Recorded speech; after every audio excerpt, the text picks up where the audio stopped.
if you look at what happened from the very beginning, it's always the same, you know. When Sid Banks had his experience, nobody could even understand what he was talking about after his experience. So it wasn't the words, you know. I mean, honestly, people were like, what? You know? But the change in his demeanor, his feeling, his way of being in life was so profoundly different that everybody around him, I would say, initially became confused because they'd not seen that before. That confusion was beautiful because in that confusion, people, you know, we all thought we knew how the world was constructed and how things work. And then there's this person who steps totally outside of the pattern, right? And we see this beautiful feeling, this beautiful way of being, and that confusion turned to curiosity. Like, honest to God curiosity. What is this, you know? And once it turned to curiosity, the listening moved beyond listening from what we already know or what we thought we already knew to really listening, right? And then people around him, because of that process, changed at such a deep level that everybody around them got confused.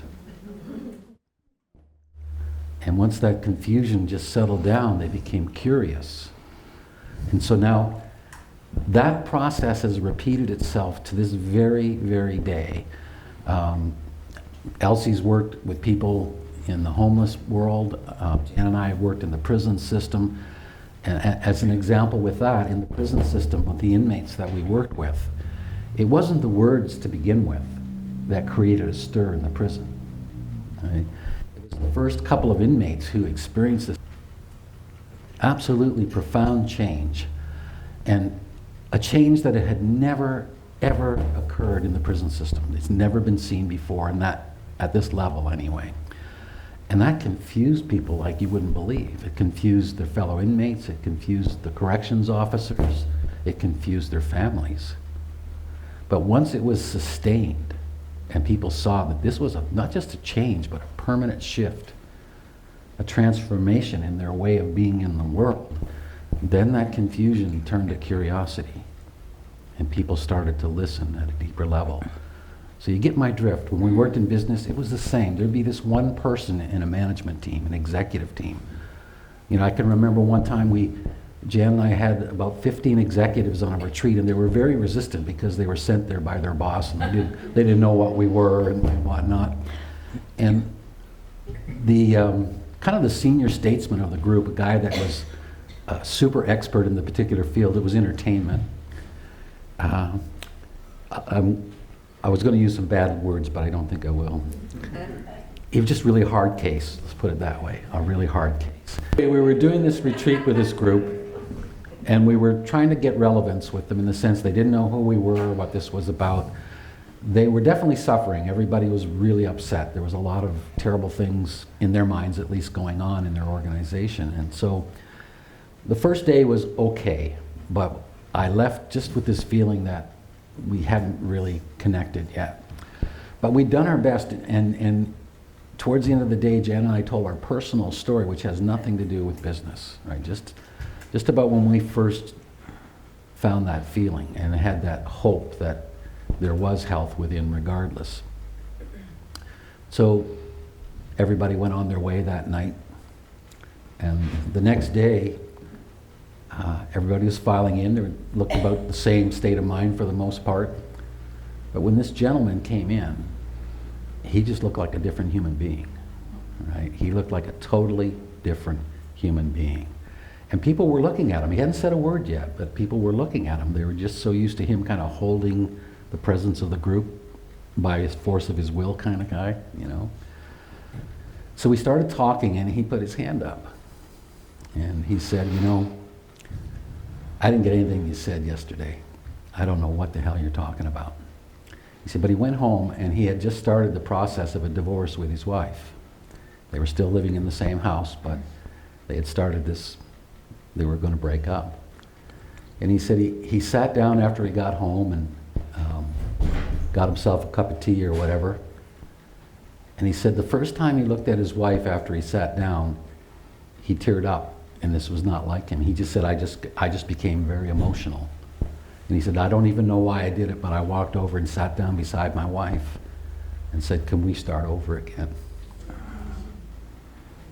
He said, I don't know what happened, but I'd like to hear more. Now,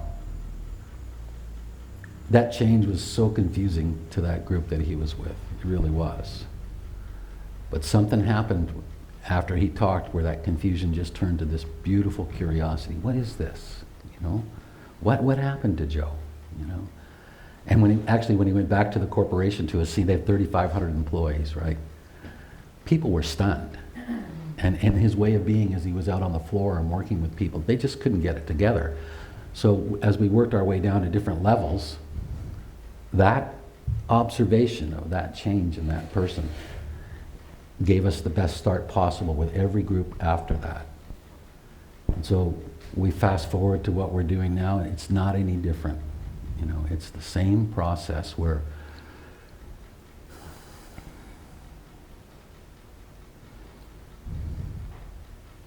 you can't learn the principles, okay?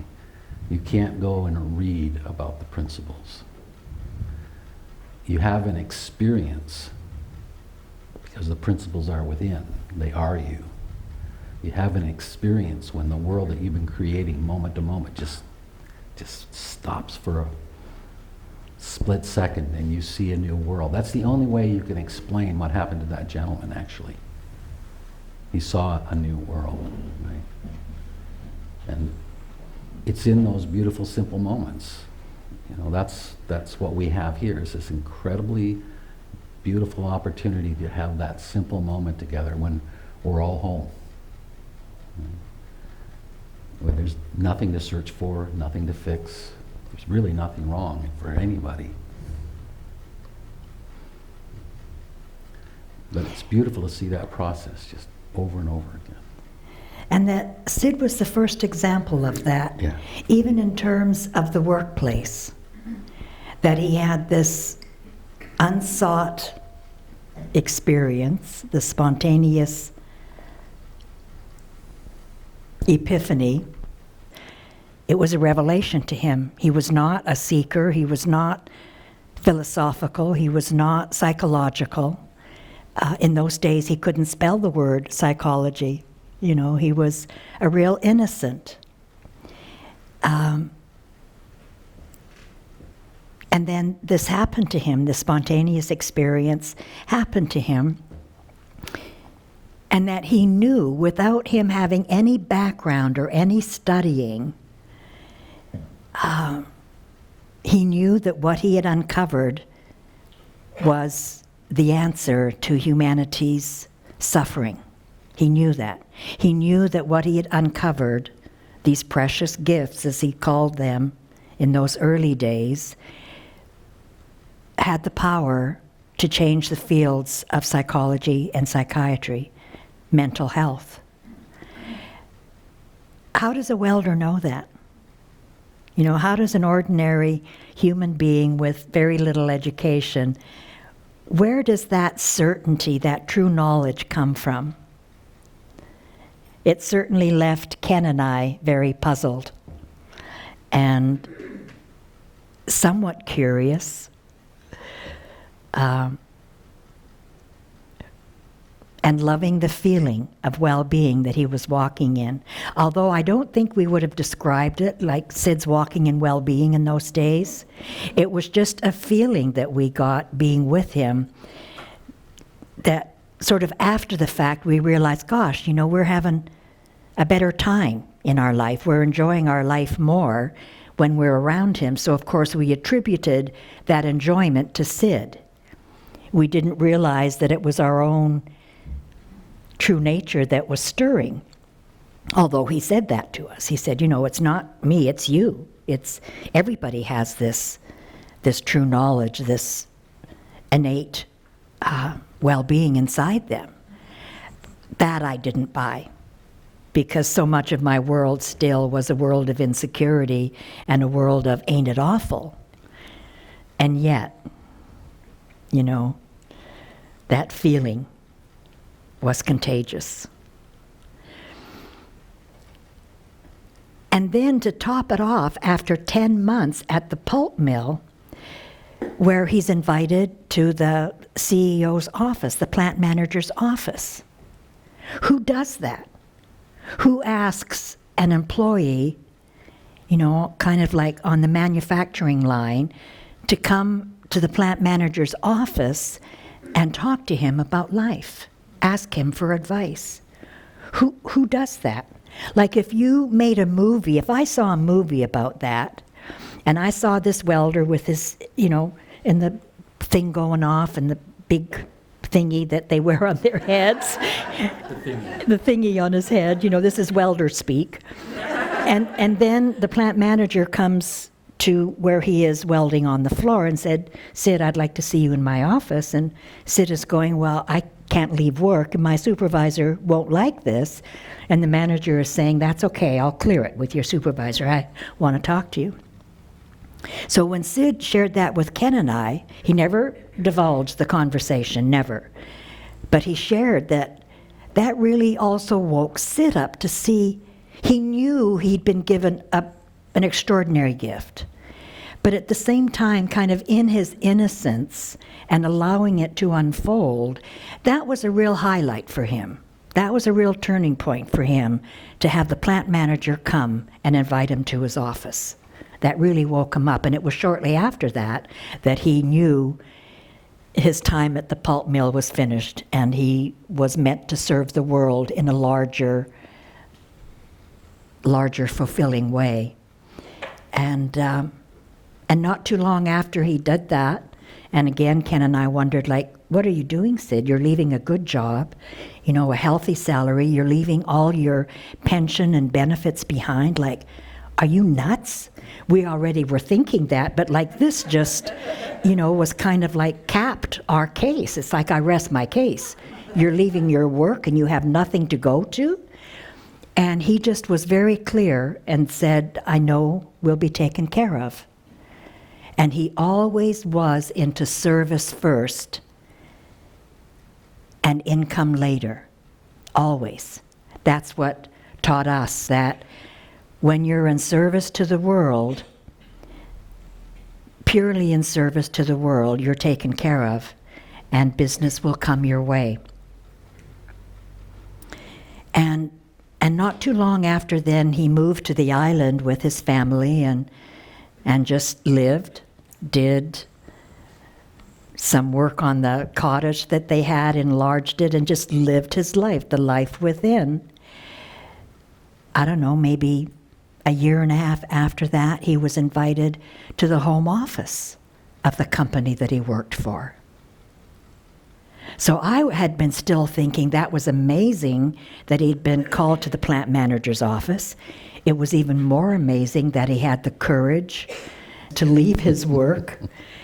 And now he's being called by home office, by the VP of operations, to come into the home office and talk to some of the executives there. Who does that? Who asks somebody who knows nothing about team development, but knows about connection, and so therefore knows about team development, who asks someone that's not really an expert in the traditional sense to come in and work with their executive team. So again, that was really a turning point for Sid to see how this unfolded for him, because that's what it did. His example of living in the moment and trusting that the universe, that divine mind, divine consciousness, divine thought was constantly guiding him, unfolding within him, providing direction and how-tos in his life. He was the first example of that. Yeah, absolutely. And because we were privileged to be around him, to observe that, even though I personally wasn't aware of what I was observing. Do you know what I mean? I was along for the ride, but it wasn't until some time later that I began to realize the significance of what was unfolding for him. His ability to just let it unfold. And the way it unfolded was so much more powerful than anything he could have thought up with his intellect. Because he just didn't have the know-hows to do that. Oh, He yeah. really didn't. Yeah, he didn't even have the vocabulary, He actually. didn't. It came later, but, Yeah. it's amazing. Absolutely amazing. And then at some point, as time went on, in a few years, to be able to talk to physicists about physics. It just baffled my mind. And in a way, it still does. But underneath the bafflement is wonder. And such gratitude that we were privileged to be around and to observe that, and then in turn, as much as we've been able to live within in the same way, to allow life and the how-tos to unfold within us and guide us in our day-to-day life, in our day-to-day work. And there's an ease about that, where we don't have to figure it out. Because sometimes when you try to figure out how to live your life and what's the next step, it can be stressful. And the more you go inside and live within, everything becomes so much gentler and easier and productive, where you do less, but you accomplish more because the power source is coming clearer through you.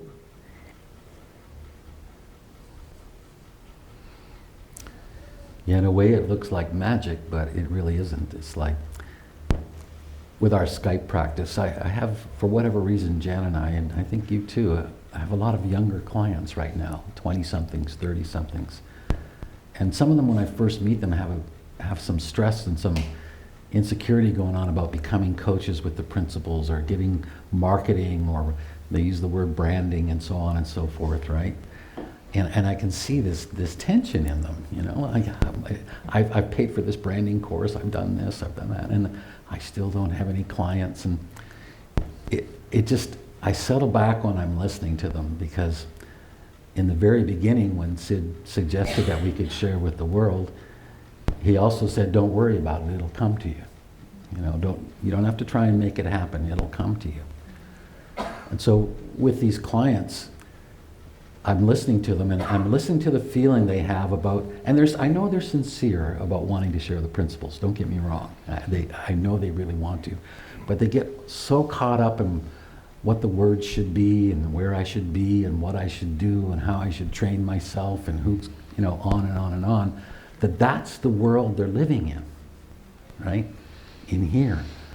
And in a few cases, we've been talking, and they've been in a regular job, and they're going on about, I can't stand my regular job because I want to be a 3 principles coach. I think, you can't stand your job because you want to be a 3 principles coach. And with this one person in particular, I listened for a long time, and he said, well, how did you do it?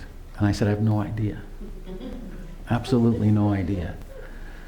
We were given a blessing of being able to live in the now, at least some of the time, enjoy our families, enjoy our ordinary life, see what this understanding really is from here, just see it.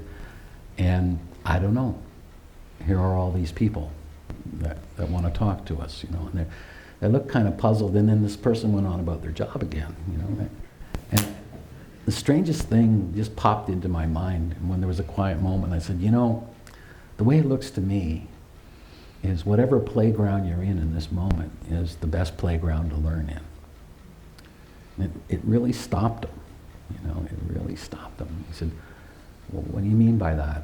I said, look, what happened to you when you first heard something with the principles?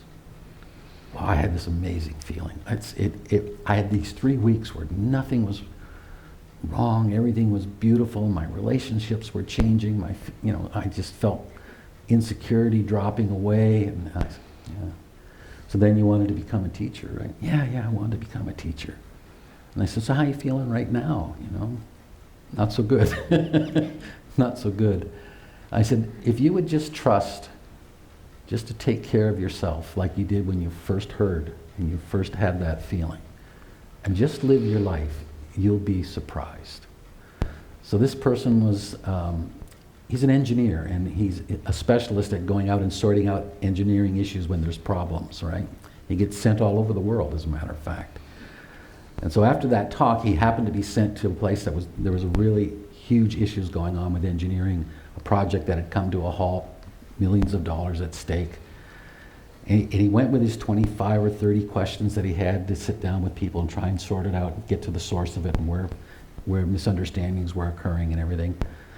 And he noticed that the first person that he sat down with his hands were shaking. And he just put his questions aside. He said, how can I help you? And the person just poured their heart out, you know. And he said, well, okay. And he just said, don't worry about it. We'll get it sorted out. We'll get it sorted out. And he said, for some reason, that's what he did with everybody. And he had to fly home quite a long distance, and he kept thinking, oh boy, that was nice, but I didn't do what I came to do. A couple of weeks later, the people that hired him, his boss, called him and said, what the hell did you do over there? You know, what did you do? He said, everything's straightened up. People are feeling great. They've sorted it out, you know. So he's telling me this in a follow-up call. I said, well, do you think that maybe you've got your 3 principles practice? You know, and he just was like, he was moved to tears. Right? So the more ordinary we become, the less we search for it, the more we see how beautiful we actually are right now. That just takes care of all of that. You know, there's nothing to do.